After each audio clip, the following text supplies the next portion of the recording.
ಈಗ ಅವಧಾನ ಅಂತ ಮಾಡಬೇಕು ಅನ್ನೋದಾದರೆ ಹೇಗೆ ಸಿದ್ಧತೆ ಮಾಡ್ಕೊಳ್ಬೇಕು, ಆಮೇಲೆ ಯಾವ್ಯಾವ ವಿಷಯಗಳ ಪರಿಚಯ ಇರಬೇಕು? ಚೆನ್ನಾಗಿದೆ ಈ ಪ್ರಶ್ನೆ. ಸಿದ್ಧತೆ ಅಂದರೆ ಅದೇ ಸತತವಾದ ಕಾವ್ಯಗಳ ಅಭ್ಯಾಸ, ಓದು, ಇದು ಬೇಕೇ ಬೇಕು ಯಾವತ್ತಿದ್ರೂ.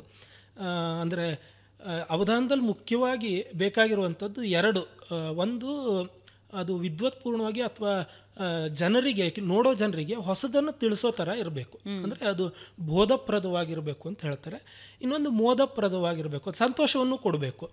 ಈಗ ಯಾರಿಗಾದರೂ, ಈಗ ನಾನೇ ವ್ಯಾಕರಣ ಪಾಠ ಮಾಡ್ತೀನಿ ಬನ್ನಿ ಅಂತ ಕೂತ್ಕೊಳ್ಳಿ ಅಂತಂದ್ರೆ ಯಾರೂ ಬರೋಲ್ಲ.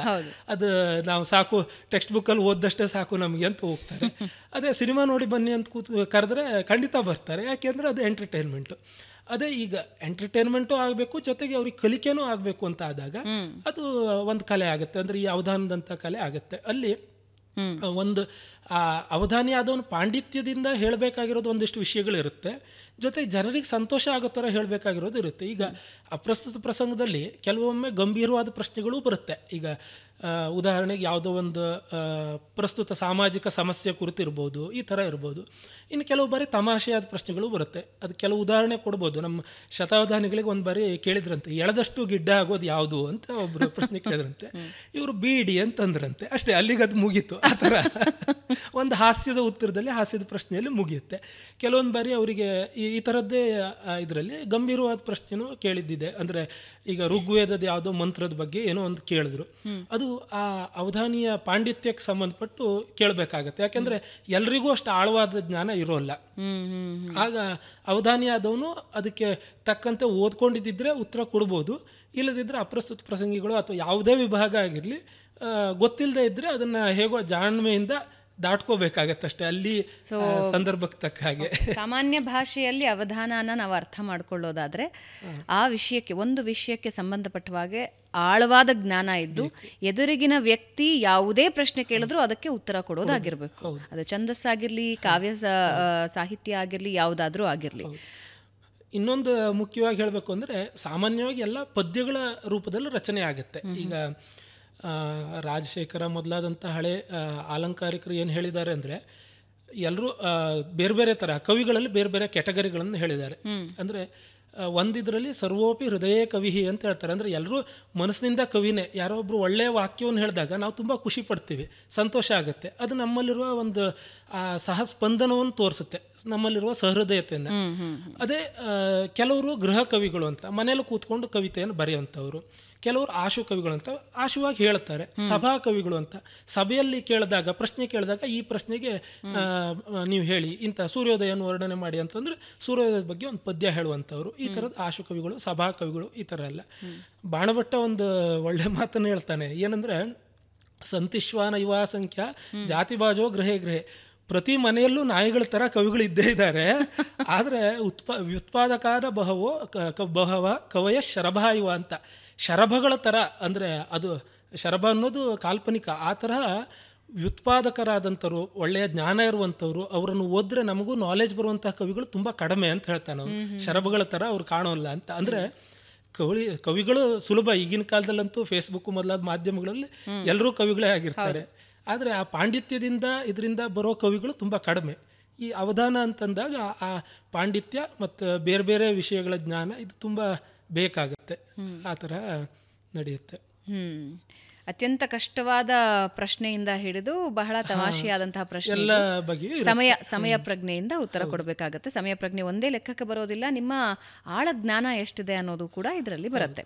ಸೊ ಸಾಮಾನ್ಯವಾಗಿ ಈ ಸಮಸ್ಯೆಗಳ ಪಟ್ಟಿಗಳಿದಾವಲ್ಲ, ಈ ನಿಷೇಧಾಕ್ಷರ ಆಗಿರಬಹುದು, ದತ್ತಪದಿ ಆಗಿರಬಹುದು, ಕಾವ್ಯವಾಚನ, ಸಮಸ್ಯಾಪೂರ್ಣ, ಈ ವಿಷಯಗಳಲ್ಲಿ ನಿಮಗೆ ಕಷ್ಟ ಅನಿಸಿದ್ಯಾವುದು ಅಥವಾ ಅನ್ನಿಸೋದು ಯಾವುದು?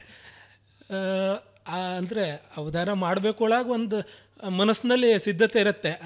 ಇದು ಇಂತಿಂಥ ವಿಭಾಗಗಳು ಕಷ್ಟ ಇದೆ, ಇದಕ್ಕೆ ನಾವು ಸ್ವಲ್ಪ ಪರಿಶ್ರಮ ಹಾಕಿ ಅಧ್ಯಯನ ಮಾಡಬೇಕು ಅಂತ. ನಿಷೇಧಾಕ್ಷರ ಕಷ್ಟ ಆಗುತ್ತೆ, ಯಾಕೆಂದರೆ ಅಲ್ಲಿ ಪ್ರತ್ಯಕ್ಷರ ನಿಷೇಧ ಅಂತ. ಈಗ ತುಂಬ ಪ್ರಸಿದ್ಧವಾದ ಉದಾಹರಣೆ ಒಂದಿದೆ.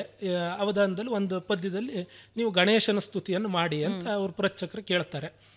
ಗಣೇಶ ಅಂತ ಹೇಳೋದಕ್ಕೆ ವಿನಾಯಕ, ಲಂಬೋದರ ಏನಾದರೂ ಒಂದು ಹೇಳ್ಬೋದು ಅಂತ. ಅವರು ಒಂದು ಅಕ್ಷರ, ಈ ಅಕ್ಷರ ಬರಬಾರ್ದು ಮೊದಲಿಗೆ ಅಂತ ಹೇಳ್ತಾರೆ. ಉದಾಹರಣೆಗೆ ಈಗ ಅವಧಾನಿ ಆದವನು ಗಣೇಶ ಅಂತ ಹೇಳೋದಕ್ಕೆ ಗಕಾರ ಹೇಳೋಣ, ಗ ಅಂತ ಹೇಳ್ತಾನೆ. ಪೃಚ್ಛಕರಾದವರಿಗೂ ಪಾಂಡಿತ್ಯ ಇರುತ್ತೆ. ಅವರು ಗಣೇಶ ಅಂತ ಹೇಳ್ಬೋದು, ನೀವು ನಕಾರ ಬರಬಾರ್ದು ಅಂತ ಹೇಳ್ತಾರೆ 2ನೇ ಅಕ್ಷರ. ಸರಿ, ಗಜಮುಖ ಅಂತ ಹೇಳೋಣ ಅಂತ ಇವರು ಜ ಅಂತ 2ನೇ ಅಕ್ಷರ ಹೇಳ್ತಾರೆ.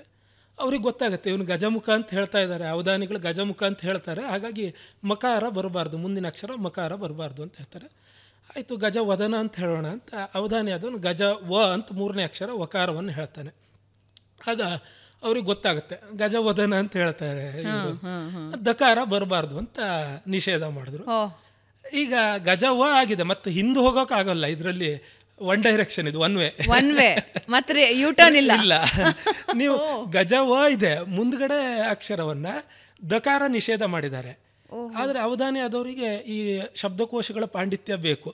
ವಕ್ತ್ರ ಅಂದ್ರೆ ಮುಖ ಅನ್ನೋ ಅರ್ಥ ಇದೆ, ಹಾಗಾಗಿ ಗಜವಕ್ತ್ರ ಅಂತ ಹೇಳ್ಕೊಂಡು ಗಣೇಶ ಗಜಮುಖ ಅಂತ ಇವರು ಪಾಸ್ ಹಾಕ್ಕೊಂಡು ಹೋಗಬೇಕು. ಈ ಥರ ನಡೆಯುತ್ತೆ. ಇದು ತುಂಬ ಸುಲಭವಾದ ಉದಾಹರಣೆ. ಇದನ್ನು ಎಲ್ಲ ಕಡೆಗಳಲ್ಲೂ ವೇದಿಕೆಗಳಲ್ಲೂ ಉದಾಹರಣೆ ಕೊಡೋದು ಇದೇ ಉದಾಹರಣೆ. ಇನ್ನೂ ಕಷ್ಟವಾಗಿರುತ್ತೆ.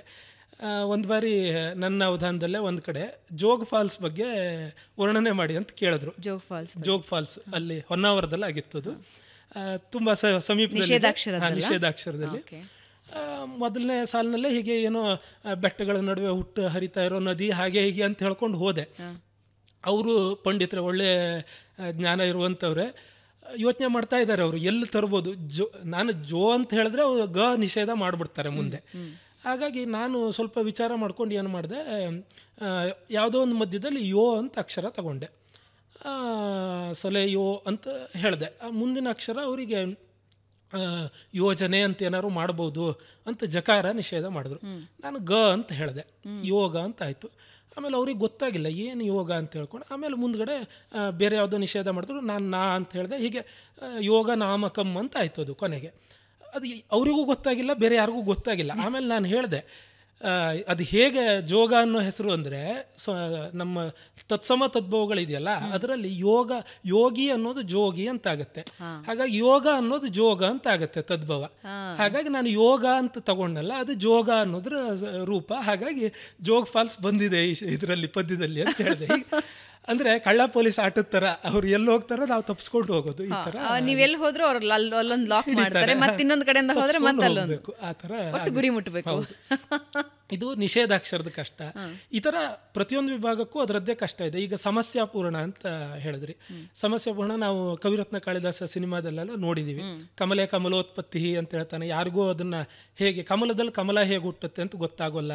ಈ ತರ ಅವರು ಚಿಂತೆ ಮಾಡ್ತಾರೆ. ಆಮೇಲೆ ಕಾಳಿದಾಸ ಬಂದು ಕಮಲೆ ಕಮಲೋತ್ಪತ್ತಿ ಶ್ರೂಯತೆಯನ್ನ ಚ ದೃಶ್ಯತೆ ಅಂತೆಲ್ಲ ಹೇಳ್ತಾನಲ್ವ, ಅದನ್ನೆಲ್ಲ ನೋಡಿದ್ವಿ. ಆ ಥರ ಬೇರೆ ಬೇರೆ ಸಮಸ್ಯೆಗಳು ಬರುತ್ತೆ. ಶತಾವಧಾನಿಗಳಿಗೆ ಕೊಟ್ಟಿರೋ ಒಂದು ಸಮಸ್ಯೆ ಉದಾಹರಣೆ ಕೊಡ್ಬೋದು ಬೇಕಾದ್ರೆ. ಅಂದರೆ ಇದರ ಕಷ್ಟಗಳು ಬೇರೆ ಬೇರೆ ಮಟ್ಟದಲ್ಲಿರುತ್ತೆ ಇದು. ಹಾಗಾಗಿ ಒಂದು ಬಾರಿ ಮೃತ ಮನುಜಂ ಸ್ವಯಂ ನಲಿದು ನಿಂದಿರೆ ದುಃಖಿಪರಲ್ತೆ ನೋಡುಗಾರ ಅಂತ ಕೇಳಿದ್ರಂತೆ. ಅಂದರೆ ಸತ್ತೋದವನು ಸ್ವತಃ ಎದ್ದು ಬಂದು ಸಂತೋಷದಿಂದ ಕುಣಿತಾ ಇದ್ದಾನೆ, ನರ್ತಿಸ್ತಾ ಇದ್ದಾನೆ, ಆದರೆ ನೋಡೋರೆಲ್ಲ ದುಃಖ ಪಡ್ತಾ ಇದ್ದಾರೆ ಅಂತ. ಇದು ಸತ್ತೋದವನು ಎದ್ದು ಬರೋದು ಅಂದರೆ ಏನು ದೆವ್ವ ಆಗಿ ಬರ್ಬೇಕಾ ಇವ್ರಿಗೂ ಗೊತ್ತಾಗಲ್ಲ. ನೋಡೋರಿಗೆ ದುಃಖ ಆಗಬೇಕು, ನೋಡೋರು ಭಯ ಬೀಳಬೇಕು ಒಂದು ದೆವ್ವ ಆಗಿ ಬಂದರೆ. ಈ ಥರ ಹಲವು ಸ್ತರಗಳಲ್ಲಿ ಅದರದ್ದು ಕಾಂಪ್ಲೆಕ್ಸಿಟಿ ಇದೆ.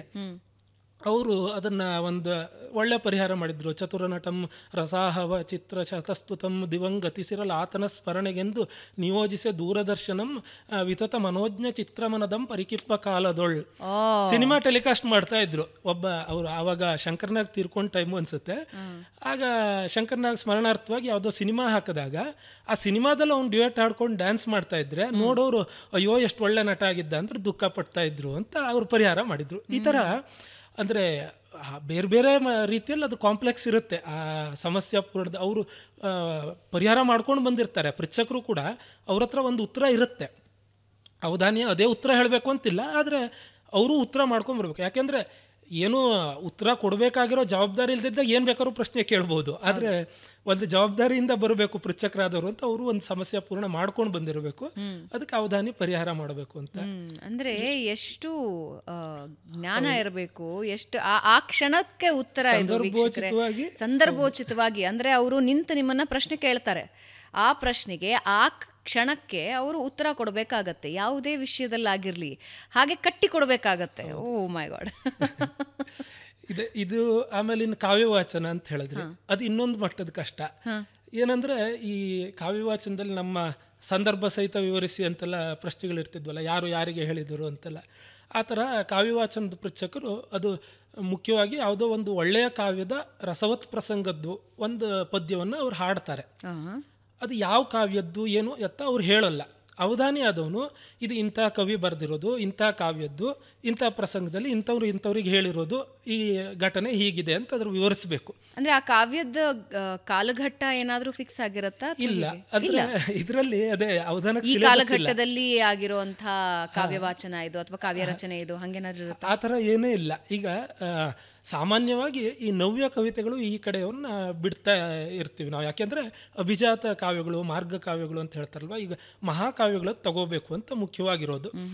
ನಮ್ಮ ಕುವೆಂಪು ಅವರ ರಾಮಾಯಣ ದರ್ಶನಂ ತನಕ ಹೆಚ್ಚು ಕಡಿಮೆ ಮಹಾಕಾವ್ಯಗಳು ಅಂತ ಸ್ವೀಕರಿಸಿ, ಅದರ ಹಿಂದಿನ ಎಲ್ಲ ಕವಿಗಳದ್ದು, ಸಂಸ್ಕೃತದಲ್ಲೂ ಕೂಡ ಬೇರೆ ಬೇರೆ ಕವಿಗಳದ್ದು ಈ ಥರದ್ದಿರುತ್ತೆ. ಅಲ್ಲಿ ಪಂಪನಿಂದ ಮೊದಲಾಗಿ ಕುವೆಂಪು ಅವರಿಗೆ ಸುಮಾರು ಎಷ್ಟು ಹೆಚ್ಚು ಕಡಿಮೆ 2000 ವರ್ಷ ಹಿಡ್ಕೋಬೋದು, 1500 ವರ್ಷ 2000 ವರ್ಷದ ಯಾವ ಕಾವ್ಯದ್ದು ಬೇಕಾದರೂ ಇರ್ಬೋದು. ಒಳ್ಳೆಯ ಕಾವ್ಯ ಅದು ಪ್ರಸಿದ್ಧ ಕಾವ್ಯವೇ ಆಗಿರುತ್ತೆ ಅಂತ ಹೇಳೋಕ್ಕೂ ಆಗಲ್ಲ. ಕೆಲವೊಂದು ಬಾರಿ ಕೆಲವಷ್ಟು ಅಪ್ರಸಿದ್ಧ ಕಾವ್ಯದ್ದು ಕೂಡ ಬರುತ್ತೆ ಆ ಸಂದರ್ಭದಲ್ಲಿ. ಅದನ್ನು ಅವಧಾನಿ ಆದವನು ಗುರುತಿಸ್ಬೇಕು. ಅಂದರೆ ಅವಧಾನಿಗಳಾದವನು ಕೇವಲ ಪದ್ಯ ಹೇಳಿದ್ರಷ್ಟೇ ಸಾಕಾಗೋಲ್ಲ, ಬೇರೆಯವ್ರ ಕಾವ್ಯಗಳನ್ನು ಚೆನ್ನಾಗಿ ಓದ್ಕೊಂಡಿರಬೇಕು, ಓದಿದ್ದನ್ನು ಸಾಕಷ್ಟು ನೆನಪಲ್ಲಿ ಇಟ್ಕೊಂಡಿರಬೇಕು. ಈ ಥರ ಎಲ್ಲ ಕನ್ಸ್ಟ್ರೆಂಟ್ಸ್ ಇದೆ.